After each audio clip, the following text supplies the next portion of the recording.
Saudara, kasus polisi tembak polisi kembali terjadi. Bribda Ignatius Dwi Frisco Sirage, polisi yang bertugas di Densus 88 anti teror, tewas tertembak rekan sesama polisi.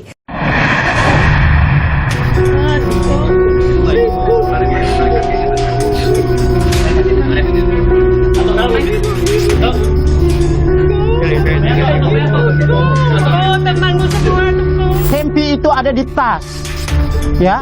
Ketika apa mungkin dalam tas itu meledak, ya, sampai meletus? Kan tidak mungkin. Dia ambil dong. Kalau dia ambil dengan sengaja, senjata dan ditembakkan sampai melukakan, itu apa kelalaian?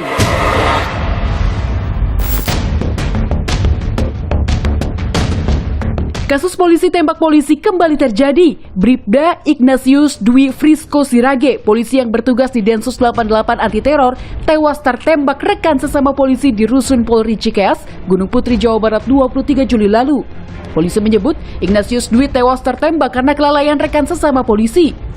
Tersangka IM bersama saksi AN dan saksi AY berkumpul di kamar saksi AN. Saat berkumpul tersebut, mereka bertiga mengkonsumsi minuman keras dan tersangka IMS menunjukkan senjata api yang dia bawa kepada dua saksi tersebut. Korban ID memasuki kamar saksi AN dan menurut keterangan saksi AY dan AN, tersangka IM kembali mengeluarkan dan menunjukkan senjata api yang tadi ditunjukkan kepada para saksi, itu ditunjukkan kepada korban ID. Saat tersangka IM menunjukkan senjata api tersebut kepada korban, tiba-tiba senjata api tersebut meletus. Namun, kronologi versi polisi tak serta-merta membuat keluarga percaya.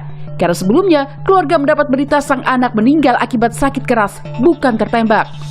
Keluarga Ignatius Dwi pun meyakini tembakan kepada korban disengaja. Menurut Pandi, ayah korban, ia sempat mendapat cerita kronologi antara korban dan tersangka yang cekcok sebelum tertembak. Ada cekcok antara pelaku dengan anak kami, ya. Mungkin pada saat itu karena menurut penjelasan dari tim penyidik Mabes Polri, ya, tim Densus 88, bahwa pada saat itu, pada saat cekcok, pelaku ini mengambil pistol dan pistolnya ditunjukkan kepada anak kami, ya, korban, sehingga pistol itu meledak. Kriminolog Adrianus Meliala mendorong Polri mendalami senjata api rakitan yang diduga digunakan menembak Ignatius.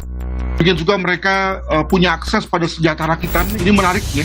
Masa polisi punya senjata rakitan padahal mereka sebagai anggota Densus itu umumnya memiliki senjata Glock misalnya. Kok punya senjata rakitan? Dari mana? Ya, apakah mereka membelinya atau mereka menggunakan senjata api rakitan yang pada dasarnya adalah barang bukti, ya, yang disita dari satu kasus tapi kemudian entah kenapa lalu bisa di tangan anggota. Polisi telah menetapkan dua tersangka dengan motif kelalaian, yakni Bribda IMS sebagai penembak dan Bribka IG yang meski tak berada di lokasi saat kejadian, namun dinilai lalai sebagai pemilik senjata api. Keduanya kini menjalani penempatan khusus di Propam Polri dan terancam hukuman pidana serta etik. Tak hanya hukum negara, kini para tersangka juga harus berhadapan dengan hukum adat suku Dayak Kalimantan Barat. Kluisen, Ketua Dewan Adat Dayak Kabupaten Melawi, mengatakan telah mendapat mandat dari keluarga Bribda Ignatius untuk menggelar hukum adat bagi tersangka.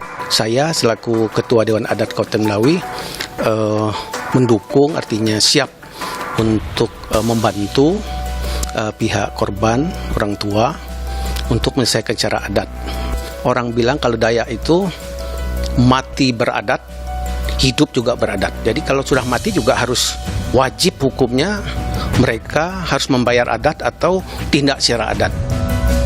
Penasihat hukum keluarga Ignatius meminta para tersangka memenuhi proses hukum adat Dayak sesuai permintaan keluarga dan pemuka adat Dayak. Jadi sebenarnya tidak perlu alergi. Bagi orang Dayak itu sangat penting Tapi mungkin bagi orang di luar Dayak kan bisa saja, kok hukum adat lagi, sementara hukum positif sudah dilaksanakan. Lihat maknanya. Dengan makna seperti itu saya pikir bagian dari upaya pelaku menenangkan diri juga. Karena bagi orang Dayak ketika prosesi itu belum dilaksanakan, sebenarnya urusannya belum selesai. Informasi tadi sekaligus menutup perjumpaan kita. Tetap pantau terus informasi Pemilu 2024 hanya di Kompas TV, independen terpercaya. Saya Gracia Adur, pamit undur diri. Sampai jumpa.